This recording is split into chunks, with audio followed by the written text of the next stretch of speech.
to Rick Santelli in Chicago with a special guest. Rick. Thank you very much, Simon. The Great Deformation, the corruption of capitalism in America. What a title, what a book, what a dude. Welcome, David Stockman. Here. Yeah. You know, I don't think many out there will realize a couple of things. First of all, I remember when I was in the 30-year bond pit and your headlines hit about deficits, we actually saw Treasury prices fall and yields move up. You're not a big fan of deficits. You weren't a big fan of deficits under Reagan, were you? No, and I'm not a big fan of money printing either. And back then, we had an honest Fed. Volcker was running it.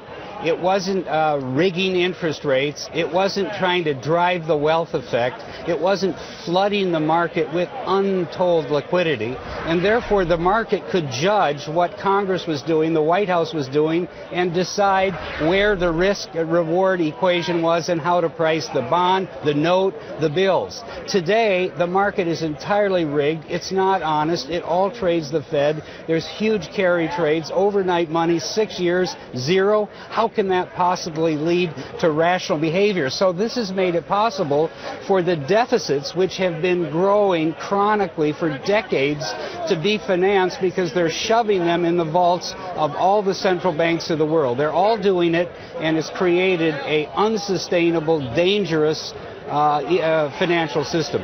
The conservatives in the House are all about deficits, but the rest of the country doesn't seem very concerned. And if you try to come up with one issue that's relevant today to prove, aha, deficits matter, it's hard to find that. Why do you think that is? Because of the error of central banking that has become universal for the last 2 decades. And it's made possible deficits without tears, as one economist said. So how do we get the tears? We get the tears by telling the people that you're going to have to pay taxes in order to fund all of this spending that you seem to want.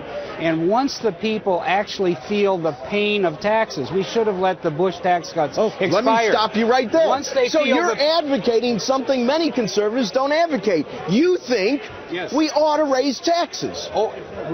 Conservatives traditionally believed cut spending first, but if you can't do it enough, you have to raise the revenue to pay your bills. They didn't believe in starve the beast. They believed in pay your bills. That's why I make Eisenhower a great hero in my book. He balanced the budget 4 times. We got off track in the 1980s when the illusion was created that deficits don't matter, and then when Greenspan turned the Fed into a bubble machine and began to monetize the debt, and it spread around the world. So therefore, we're in a real dilemma. Our political system is paralyzed and frozen. We're looking at, I think, 10 to 15 trillion of more debt in the next 10 years. Add it to the 17 we have. You're at 130, 140% of GDP. The system will go tilt, and it all depends on how soon the central bank loses control of this entire monstrous wave. The last election, in many ways, and the fiscal cliff in very specific ways, did raise taxes on a very small group.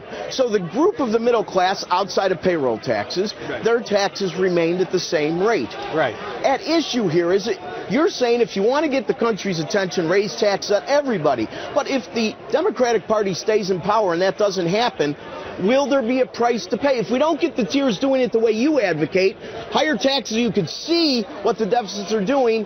How is this going to end if administrations refuse to do so? Well, you just keep building on the national debt. That is not a viable, sustainable way. You're taxing future generations. You're taxing the unborn.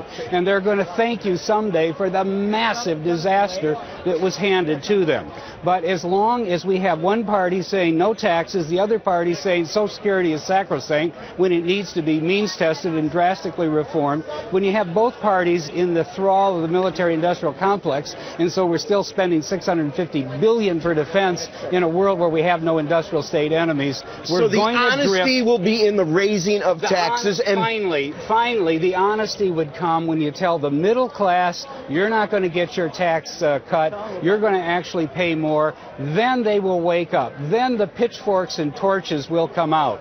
Then they will march on Washington and demand that we do something about these giant programs that are simply drifting today because everybody thinks that the Fed will take care of the debt. We have to go. I want one number from you. If you were in charge, how much would you cut defense spending, for example? 20%. No problem. I think we can end it there. Many think they understand David Stockman. They don't. He definitely advocates many issues that both parties like but can't get together on. Back to you. It's a great point, Rick. Thanks very much for that interview.